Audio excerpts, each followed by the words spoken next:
Welcome, everyone, to another episode of the Riffle podcast series, brought to you by 10 Leaves.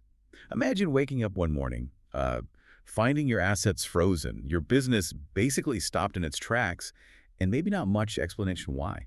Yeah, it sounds like something from a movie, but it's actually a very real possibility for people and companies caught up in, well, the complex system of targeted financial sanctions. Exactly. And today, we're doing a deep dive into how that system works, specifically here in the United Arab Emirates. And more importantly, what you can actually do if you or your business gets affected. That's the key, right? Our mission today is really to cut through all the legal speak and get to the practical steps. How can individuals, how can entities challenge these things? How can they manage the impact? We'll cover everything from, like, asking to get assets unfrozen for basic needs, all the way to appealing if you think you've been wrongly put on a sanctions list. And this isn't just for people directly hit by this. Understanding these rules is honestly pretty crucial for anyone involved in the UAE's financial world. Or even if you're just curious about how these, frankly, powerful systems work behind the scenes, it's about knowing what's going on. Definitely. Being informed is key. Okay, let's start unpacking this. Let's get into the basics first. So just to set the stage, what exactly are targeted financial sanctions, TFS, and who's the main body in the UAE dealing with them? Okay, so at its heart, TFS really does two main things. First, it freezes assets.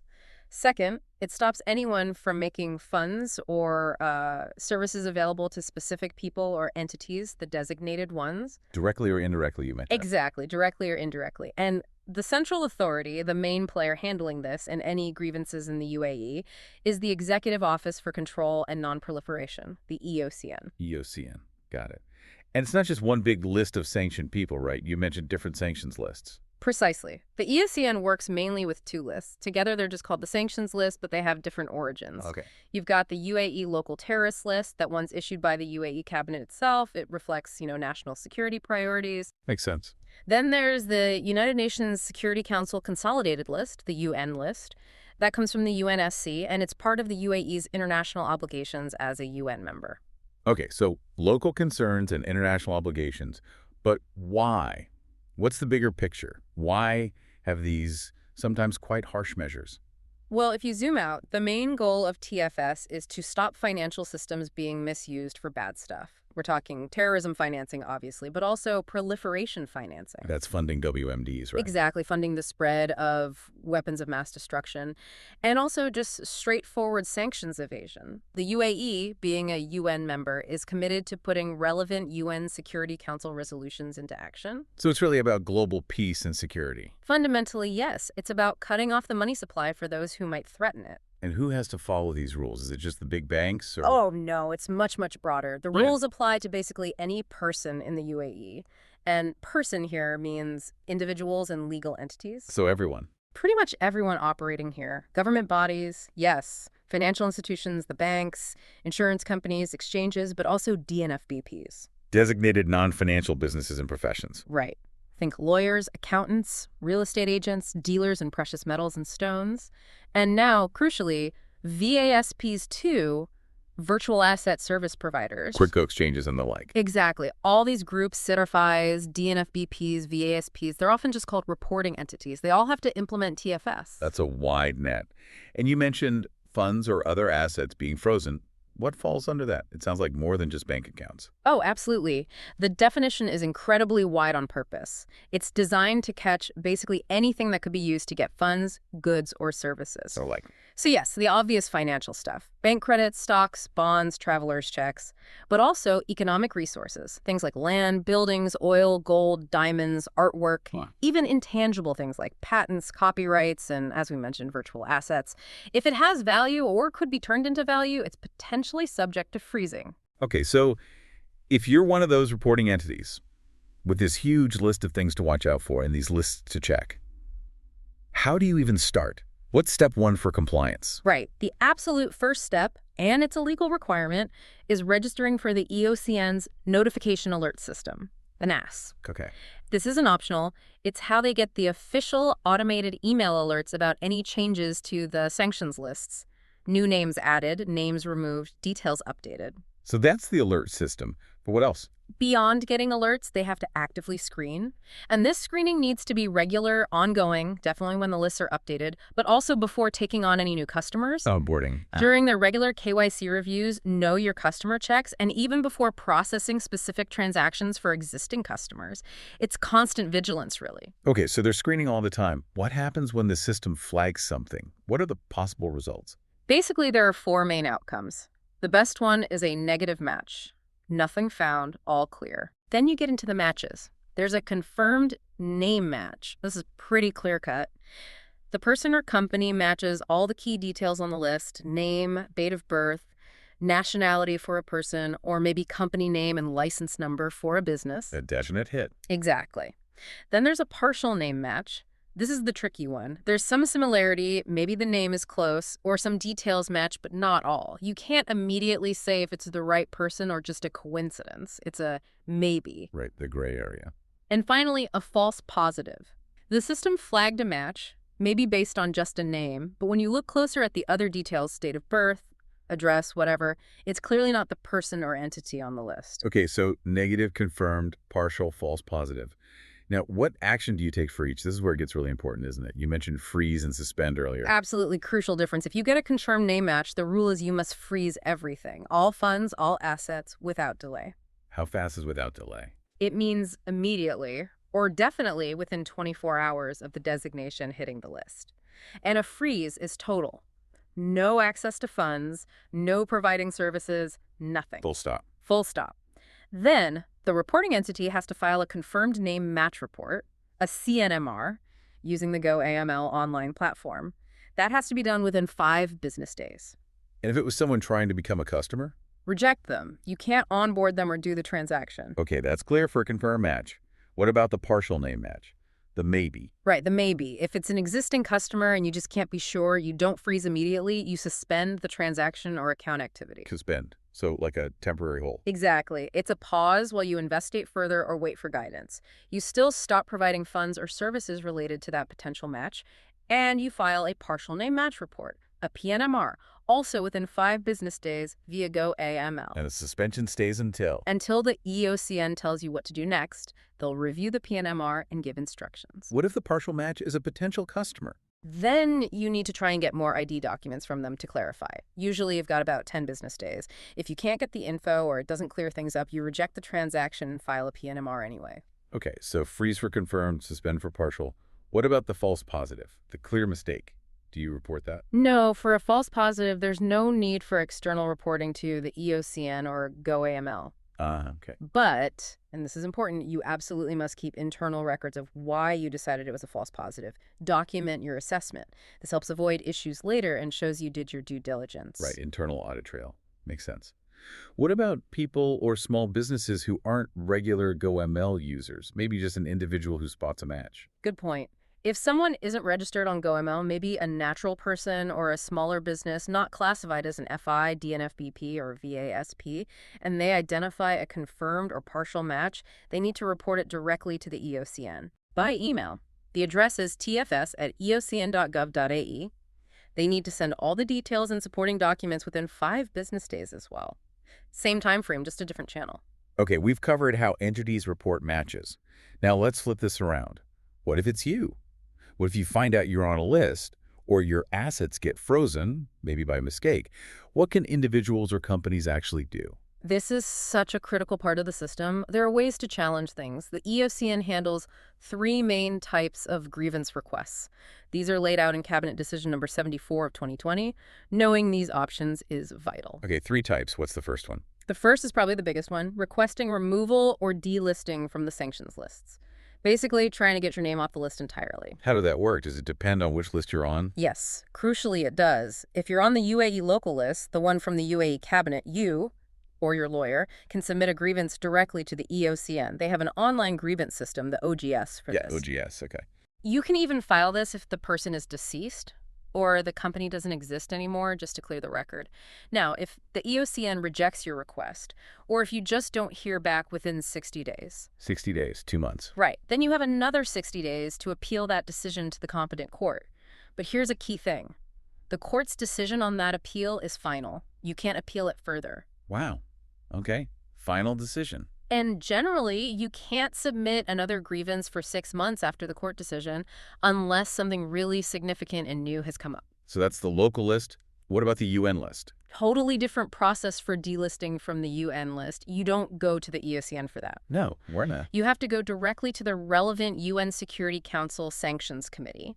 Depending on the specific UN list you're on, you might go through something called the Focal Point for Delisting, or maybe the Office of the Ombudsperson. So straight to the UN body. Exactly. The EOCN doesn't handle UN delisting requests itself. It's an international process. That's a really important distinction. Okay, so that's delisting. What's the second type of grievance? The second type is requesting cancellation or lifting of freezing measures. This isn't about getting off the list necessarily, but about getting specific assets unfrozen. When would this apply? Maybe it's a case of mistaken identity. You have the same or a very similar name to someone actually on the list. Or maybe the person was on the list, but they've since been delisted and the freeze hasn't been lifted yet. Okay, or maybe you're not involved at all. Right. It could also be for a third party who's acting in good faith but got caught up in the freeze somehow and has been negatively affected. And how do you request this? Same process for local and UN lists.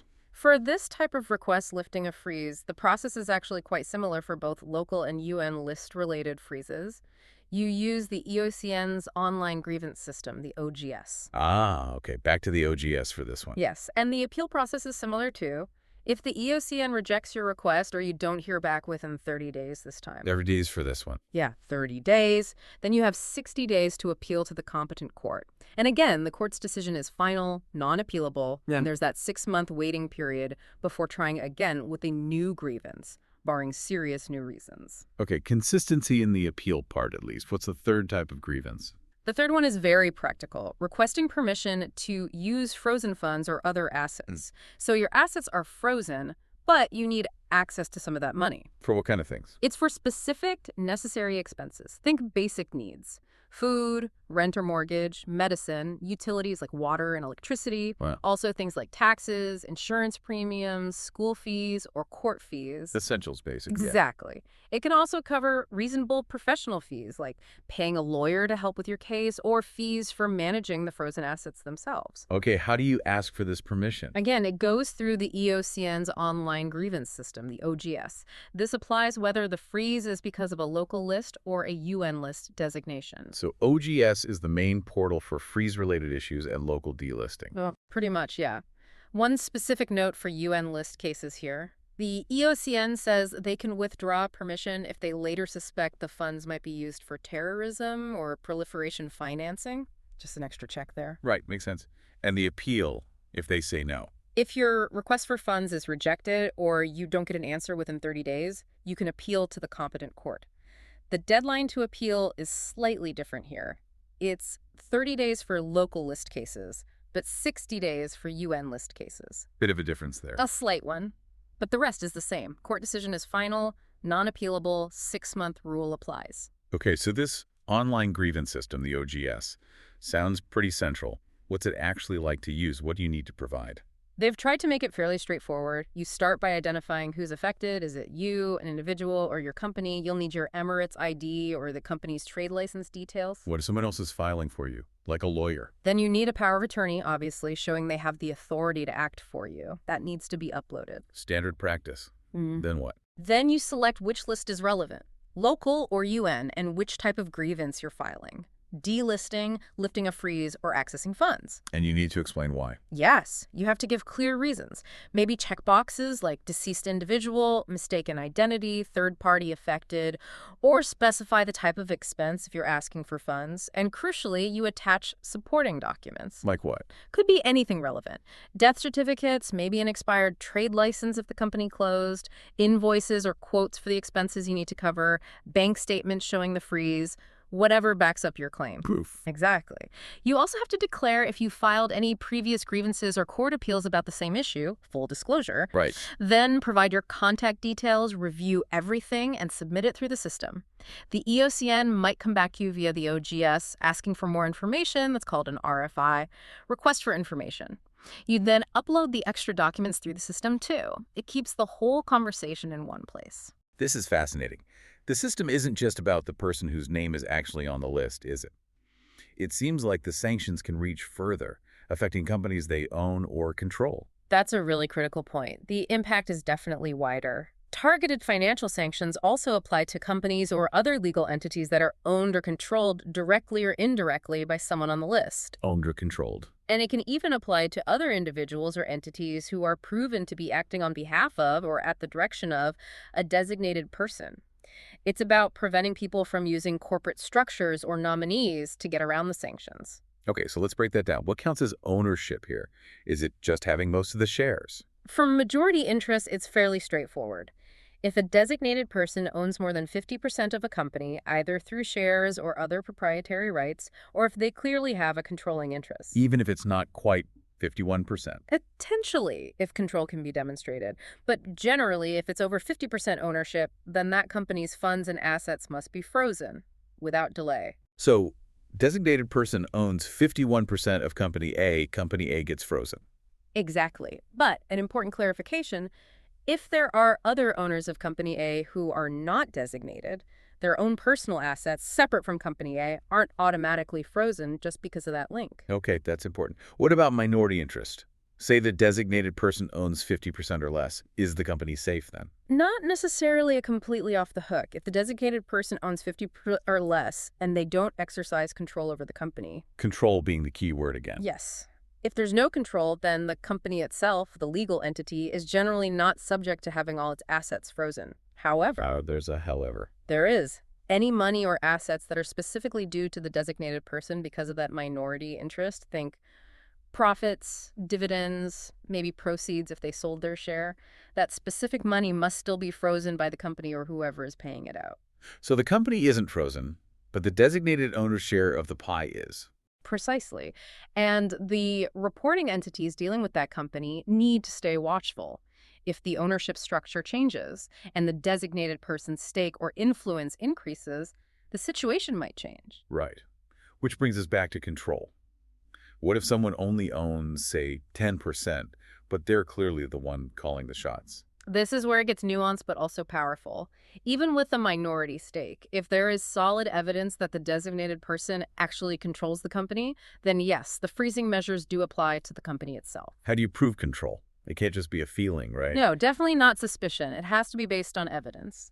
Control could be shown by things like having the right to appoint or remove most of the managers or directors. Okay. Controlling the majority of voting rights, maybe through a shareholder agreement. Right. Having the power to exercise dominant influence over the company's policies, or even just holding a power of attorney or being an authorized signatory that gives them wide-ranging control. So you need documents, agreements, proof. Yes, evidence-based documentation is key. Okay, one more scenario.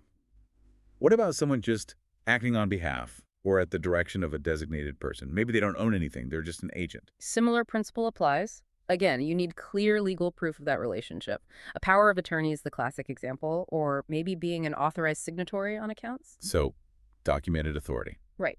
If that proof exists, showing person B is legally empowered to act for designated person A, then the funds and assets related to person B's actions on behalf of person A would also be subject to freezing. Can you give an example? Sure. Imagine person A is designated. Person B, who is not designated, runs an asset management firm. If person B holds a power of attorney allowing them to manage assets owned by person A, then the funds person B is managing for person A could be frozen, even though they're technically under person B's management. It follows the authority. ##outro. Wow. Okay, that was incredibly thorough. A real deep dive into how these sanctions work in the UAE, and especially the ways people can navigate the system if they're affected. We've gone from the big why behind TFS all the way down to the nitty-gritty of filling out forms on the OGS. It really highlights the balancing act, doesn't it? On one hand, the system needs to be rigorous to maintain financial security and meet international standards. But on the other hand, there are these defined procedures, the grievance mechanisms designed to offer due process, a way to correct errors or get access to funds for genuine needs. A complex balance, yeah, but with clear steps laid out, which is important. Exactly. It aims for both security and a measure of fairness within that security framework. So for you listening, what's the big takeaway here? Maybe the provocative thought to leave you with is this. We live in a world where financial checks are becoming, well, more and more intense. Mm-hmm. And understanding the difference between, say, a suspension and a freeze, or knowing if you need to talk to the EOCN here in the UAE or go straight to a UN body. That's not just, bureaucratic trivia. Not at all. Getting that wrong or not knowing the process could genuinely mean the difference between sorting out a problem and facing really serious consequences, financial, operational, maybe even legal ones. It really underscores that in today's global financial system, knowledge isn't just power. It's essential protection. You need to know the rules of the game. Couldn't agree more. Essential protection indeed. Thanks for joining us on The Riffle.